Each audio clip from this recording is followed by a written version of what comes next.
mengisi dengan link 2288240023. Nah, di sini saya dari jurusan Pendidikan Sejarah kelas 3A.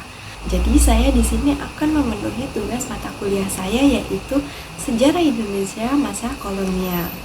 Jadi pada video ini saya akan menceritakan sedikitnya tentang kedatangan bangsa Eropa ke Indonesia. Kalau kalian pengen tahu ceritanya, kalian harus nonton video saya sampai selesai ya. Kenapa sih bangsa Eropa datang ke Nusantara? Jadi pada abad ke-15 hingga 16, Eropa ini sedang mengalami masa kebangkitan ilmu pengetahuan yang dikenal dengan masa Renaissance. Nah, banyak penemuan baru di bidang pelayaran dan navigasi ini, seperti kompas, peta laut, dan kapal layar yang lebih kuat untuk membuat bangsa Eropa ini berani menjelajah lautan luas. Nah, tapi motivasi utama mereka ini tetap, yaitu perdagangan.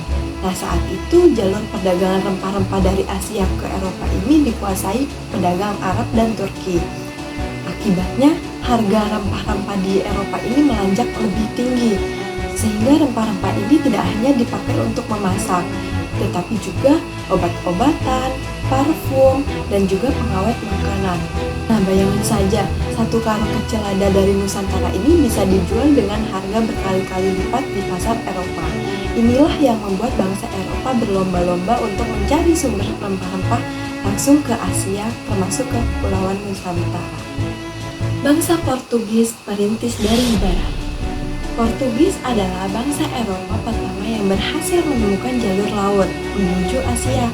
Setelah Vasco da Gama berhasil sampai ke India pada tahun 1498, Portugis ini melanjutkan pelayaran ke timur.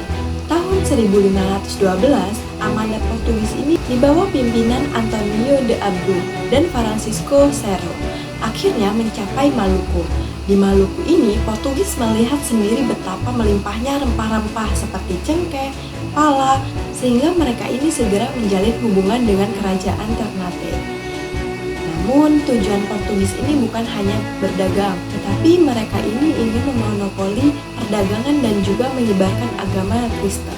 Portugis membangun benteng pertahanan di Ternate ini untuk mengatur jalur perdagangan, tapi tindakan keras mereka ini memicu perlawanan rakyat. Nah, salah satunya itu perlawanan terbesar terjadi di Maluku pada masa Sultan Hairun dan dilanjut oleh putranya, yaitu Sultan Babulo. Nah, pada tahun 1575, Sultan Babulo ini berhasil mengusir Portugis dari Ternate, yaitu untuk menjadi salah satu contoh awal perlawanan rakyat Indonesia terhadap bangsa Eropa. Tak lama setelah bangsa Portugis, bangsa Spanyol ini juga datang.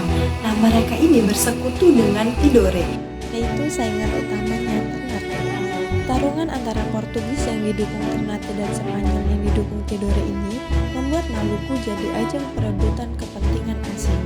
Namun di Eropa sendiri, konflik Portugis dan Spanyol ini akhirnya diselesaikan lewat perjanjian Zaragoza pada tahun 1529. Hasilnya wilayah Indonesia ini diserahkan pada Portugis, sedangkan Spanyol mengalihkan fokus ke Filipina. Jadi Spanyol ini meski sempat hadir dan memberi pengaruh di Maluku, Spanyol ini tidak terlalu lama bertahan di Nusantara. Menjelang akhir abad ke-16 muncullah bangsa Belanda, yaitu mereka ini berhasil menemukan jalur ke Asia melalui Tanjung Harapan di Afrika. Pada tahun 1596, ekspedisi pertama Belanda ini yang dipimpin oleh Cornelis de Houtman mendarat di Banten. Awalnya, hubungan mereka ini dengan penguasa lokal kurang baik, tetapi Belanda ini belajar dengan cepat untuk memperkuat posisi. Nah, pada tahun 1602, mereka ini mendirikan VOC atau yang disebut dengan Verenigde Oostindische Compagnie. Nah, VOC ini bukan sembarang perusahaan dagang. Nah, mereka ini mempunyai hak istimewa, yaitu bisa mencetak uang, membuat perjanjian, bahkan berperang juga. Dengan kekuasaan itu, VOC bisa berusaha memonopoli perdagangan rempah-rempah yang ada di Nusantara. VOC ini menggunakan berbagai cara, yaitu memaksa petani hanya menjual ke mereka, terus membakar tanaman rempah di wilayah yang dianggap berlebihan, hingga melakukan kekerasan. Nah, salah satu tragedi terkenalnya itu adalah pembantaian di Belanda pada tahun 1621. Ketika ribuan rakyat Belanda dibunuh karena menolak tunduk pada monopoli VOC. Selain Belanda, Inggris juga ikut datang. Tapi mereka ini sempat mendirikan pos perdagangan di beberapa daerah, termasuk Ambon dan Belanda.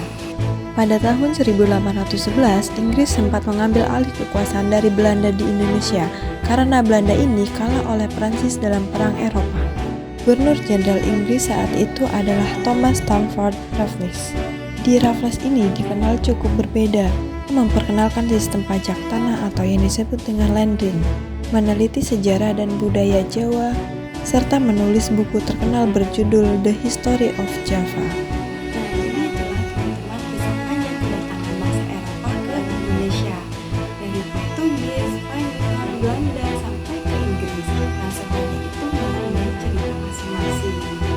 Ternyata rempah-rempah yang sesederhana itu ternyata bisa mengundang bangsa-bangsa sekitar dunia datang ke Nusantara, dan dari situlah sejarah panjang penjajahan bangsa kita dimulai.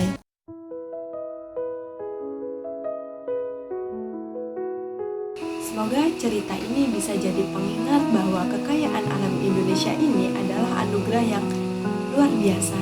Terima kasih sudah menonton video saya. Saya Dwi Mulyaningsih, pamit undur diri. Wassalamualaikum warahmatullahi wabarakatuh.